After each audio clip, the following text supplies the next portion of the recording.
have season 4 of The Bear debuting this week, technically, right? We're looking at June 25th, I think, is The Bear season 4 dropping on Nailed Hulu. it.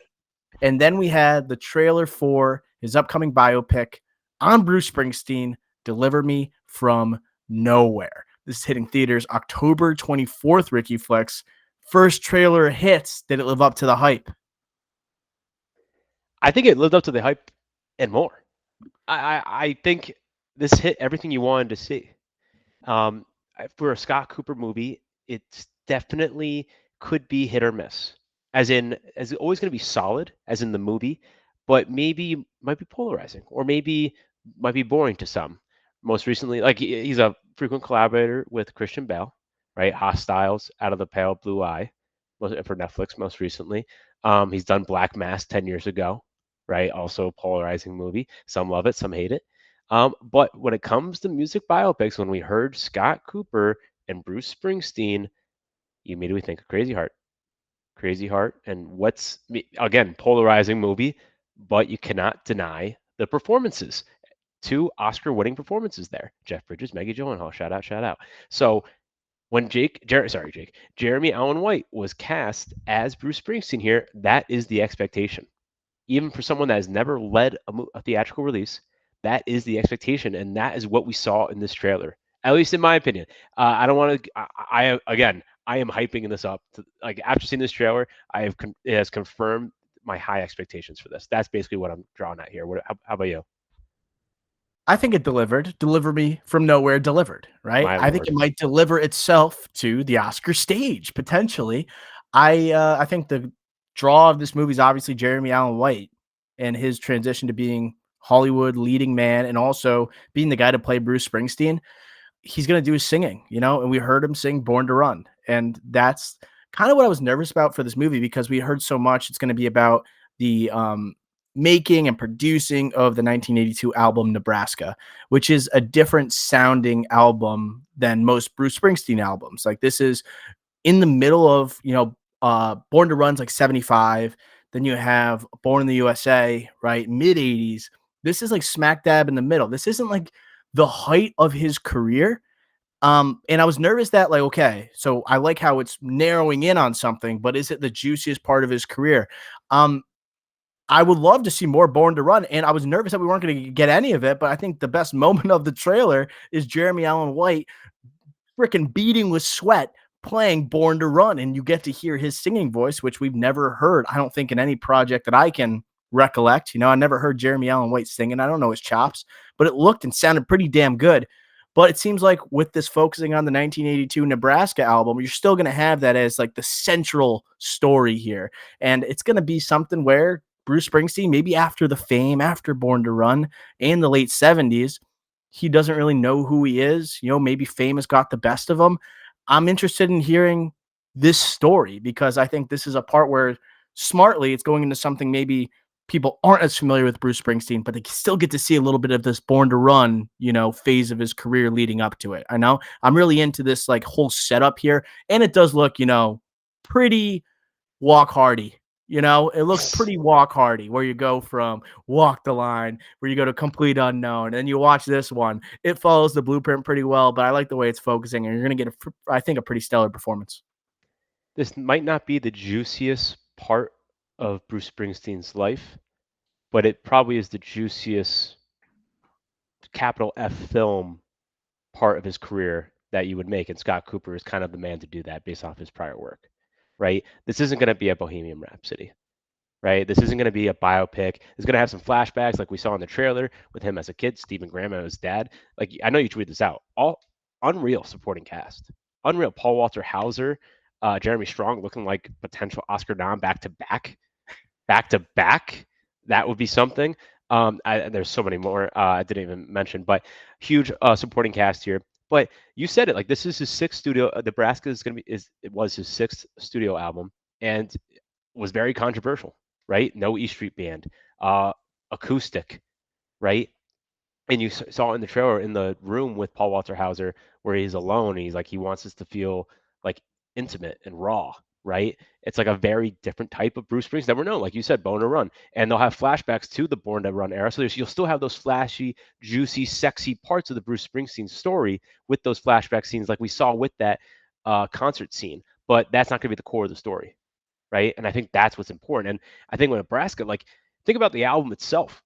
Besides, I mentioned the acoustics and trying to be raw and just no E Street Band, again, controversial, but also like the song Nebraska is about a freaking serial killer. It's a totally different Bruce Springsteen. So the movie goes with the album and the point of this, where it's like, and what this trailer trying to say, like in the first scene when he's like trying to buy the car and the guy's like, I know you, and then Jeremy Allen White's like, I don't know myself, or that makes one of us, right?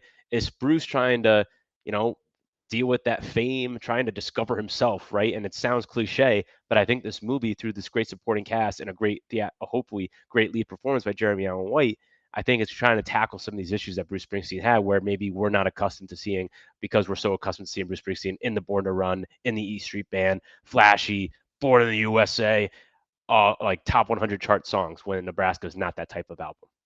It's pretty smart that they didn't do the Born to Run album, because then you got to deal with band dynamics, group dynamics. Think about the production and like the production of Bohemian Rhapsody. Thinking about like Sacha Baron Cohen trying to make the movie and him play Freddie Mercury, him clashing with the actual band Queen and saying like how much they should be a part of it. When you go into this phase of at post Born to Run, pre Born in the USA, it's a lot about a personalized album. I listened to it. Did you listen? Have you listened to this album all the way through? I've listened to it before, not recently. So I never listened to it all the way through, but after this trailer came out, I listened to it as I worked out, and it was the worst album I've ever worked out to. You know, it has some beautiful songs. Speaking of, like we said, Complete Unknown, like so much harmonica in that album, Nebraska. And you're right, it's, you don't even need to be told the E Street Band wasn't really a part of it, because like it's just him and a guitar or harmonica. It seems like it's very personal. It seems like a perfect movie if you want to hone in on who Bruce Springsteen is. But yeah, don't recommend working out to Nebraska. I did go into his other. I listened to Born to Run right after. I listened to that entire album. That is a masterpiece. That is so good, Ricky Flex. And I know we're it, kind of late stage Bruce Springsteen people. You know, we weren't there. We didn't. Our dad didn't really listen to much Bruce Springsteen. But as we got older, we kind of like latched on our own. yeah, no, like saw him twice last year. Saw him twice last year. One at MetLife, one at, oh God, what's it called? Where they out UBS Arena in Long Island, on Long Island. So saw him twice.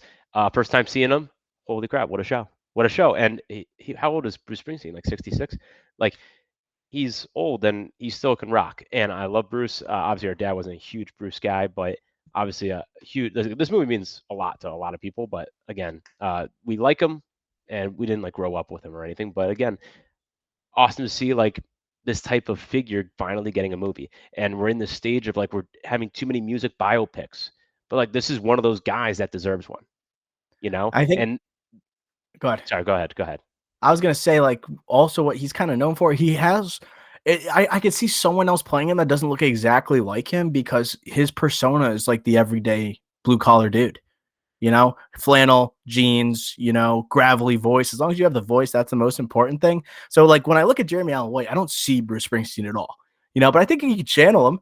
I think he's done a great job, like channeling a blue collar, type of mentality, at least for the Bear. Like in he's always around these like high class and elite chefs, but he's always been like, you know, you know, knuckles to the grindstone or whatever, knuckles to the concrete type of mentality. I could totally see him channeling it. When I see him on stage, I totally see Bruce Springsteen when he's doing that Born to Run, and it feels like he is, lost in it a little bit. That's what I'm looking for. Yeah, like with Freddie Mercury and Rami Malek, that was more like a impersonation contest, you know, and Yeah, like that kind of imitation. makes sense with like the dancing and whatnot. And I know Bruce runs up and down the stage and he does all these guitars, like he does a lot on stage. So again, like Accurate. there's some impersonation that's going to go on in this movie, particularly in that scene in the trailer. But that was like with the Bohemian Rhapsody, a huge part of it. Like the main part of it was that. Here, that's not the main part of it, right? You need that, what you were saying before, kind of that mentality, that like culture and whatnot, just like going through what Bruce was going through in 1982.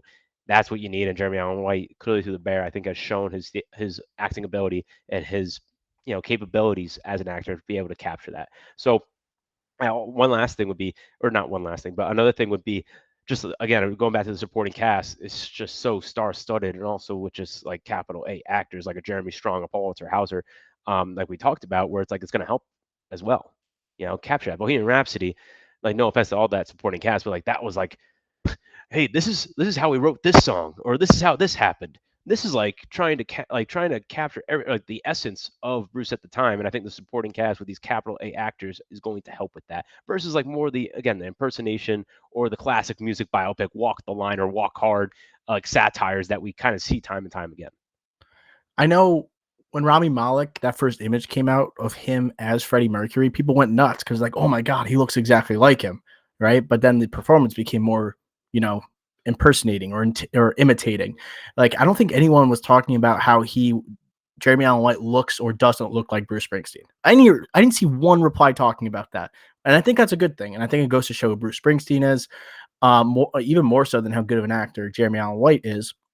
Looking at the supporting cast, Jeremy Strong, Paul Walter Hauser, David Krumholtz, then Stephen Graham, Mark Maron. Jeremy Strong is basically the second lead of this movie. John Landau produced all of Bruce Springsteen's records, iconic like music producer. Jeremy Strong seems to be getting in this mode of I'm always going to be like the scene stealing supporting actor in a movie. I don't because I guess he's sort of the co-lead in Succession. You could say he is the lead. He's probably the first name off the top billing, Yeah. when it goes to Succession. You might say Brian Cox. I don't know. I think it's either Jeremy Strong or Brian Cox there. 1A, But 1B. but you think of like The Apprentice that just came out, another like almost like older person in the relationship, kind of supporting or guiding, mentoring potentially the lead character. He's getting in like these old man roles, consistently, but he's kind of the bridesmaid, never a bride, which is kind of unfortunate because you look at these two. I look at two guys that have like dominated prestige television in the last 5 years. It's Jeremy Strong and Jeremy Allen White, the two Jeremys, forces coming together. I just think that's really interesting. But Jeremy Strong, I think he kind of is really comfortable at being that lead supporting actor. Yeah, he is 46, so he's not old, and it's not like J.K. Simmons, like he is he is that guy. Jeremy Strong still has time to become the leading man, but he is getting older. And what do you see? I think it's more of like, I think when you're the lead, you can't be as crazy, or you can't be, as have as much stamp on the character as you want. I feel like maybe with the supporting character, he's able to actually operate a little bit more. Like, look at him in The Apprentice. Look how like him as Roy Cohn, and him doing his accent, him dressing up, right? Him acting up. I feel like he can do that. Look at this trailer with like his hair. It's like sparse in the top. His hairline's all the way back. It puts a little accent on. I think he just has more fun doing it. I think he could do the lead stuff. And I think he was in a lead of a Broadway. Did he just win a Tony or something like that? I feel like he was nominated for a Tony, maybe even won one Last year, maybe. But I feel like he just likes doing the supporting thing because he can kind of just freelance a little bit and kind of do his own thing. Yeah, and like if you look at his movies, like even going back to Molly's Game, 2016, he's usually just the a-hole, and you can't root for the a-hole.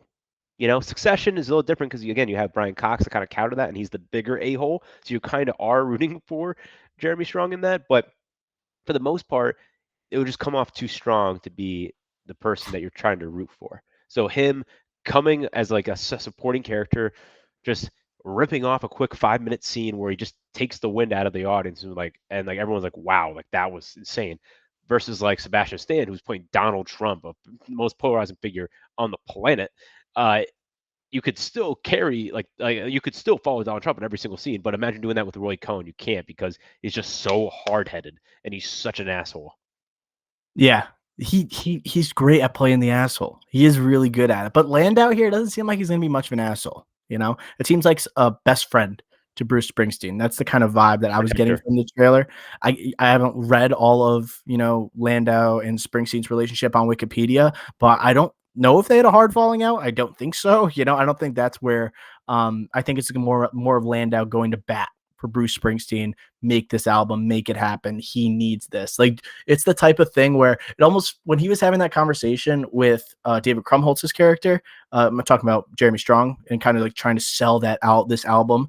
It kind of reminded me of like a player in professional sports that's like mid 30s. It's not at the top of his game anymore, and he wants like to get paid for a couple more years as if he is the best player on the team. Like, you owe me one type of thing. Like, give the man this album, and they don't want to give it to him because they don't think it'll sell records. That's the kind of vibe. I think that's the best analogy I could give, for this movie. And I think this movie, again, is not going to be that's not going to be the tier one plot. That's going to be a subplot of this. The tier one plot is making the album and Bruce finding himself, like figuring out himself. That's going to be the tier one plot. That's going to be the subplot, which supports a supporting character like getting it made. Yeah. And then Stephen Graham is someone that's been on my radar forever. I've been a huge Stephen Graham guy since Boardwalk Empire, Little Ball of Fury. He was great in what was that show? It just came out. Adolescence, and he also the co-writer of that.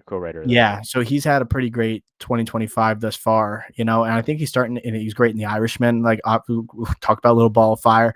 I think he's always been an underappreciated actor. I'm glad that he's going to be in such a high-profile movie. You want to do thermometer predictor where we guess the Rotten Tomato scores of upcoming movies? Yes, and I want to follow up with something else after. I'll go 84, which is high for Scott Cooper. 84.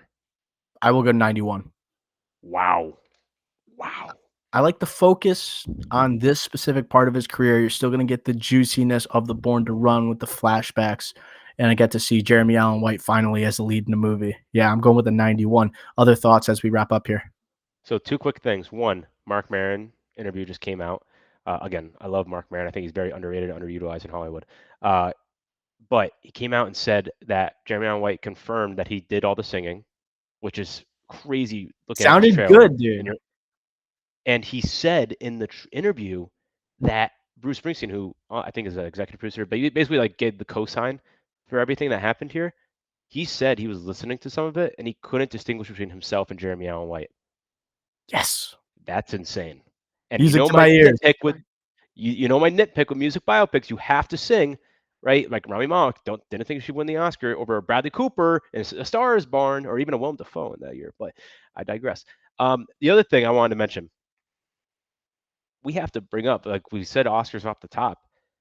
What if the scenario happens where Jeremy Allen White gets nominated, but then wins after a year where Timothée Chalamet was nominated and did not win for Bob Dylan?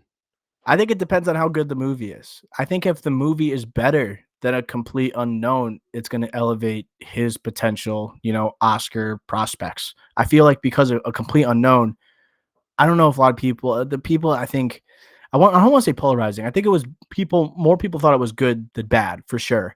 But I feel like not a lot of people thought that maybe it belongs with like among the best picture contenders, the highest of best picture contenders of last year. If Deliver Me From Nowhere is unbelievable movie and it's then obviously centered around Jeremy Allen White, I think he has a better chance.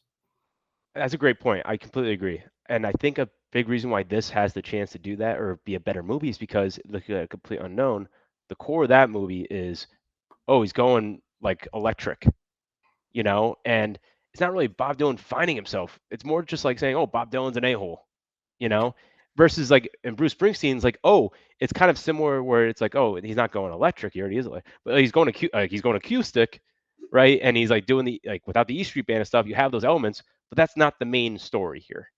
It's about the character. It's very character driven, and that's the story here with a great supporting cast. Versus A Complete Unknown was kind of like all over the place in that regard. So I think that this has a higher ceiling for a better movie. And I think A Complete Unknown, the story itself of like at least maybe the story that's centering on it, but maybe I guess in a way it is. It kind of was all over the place, but him going electric, that was like what I think the primary aspect of that movie. They're showing of Bob Dylan's career.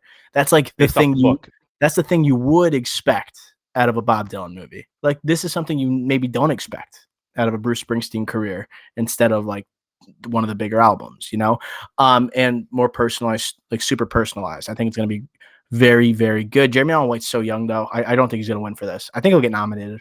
October release. I think he'll get nominated. I don't think he'll win. it depends. It's a big blockbuster movie year, not a great capital F film year. So we'll see. And again, Timothy was young. He's 28, like 29ish. So it's like he was gonna be the youngest winner post Brody. So, and also just Chalamet another would be side. so pissed. He would be so pissed. He would tweet from his burner. I think he'd be so pissed. Jeremy Allen White, he's 34 right now. So probably when he was filming this was 32, 33. Bruce Springsteen at the time of this Nebraska album was 32. I like that.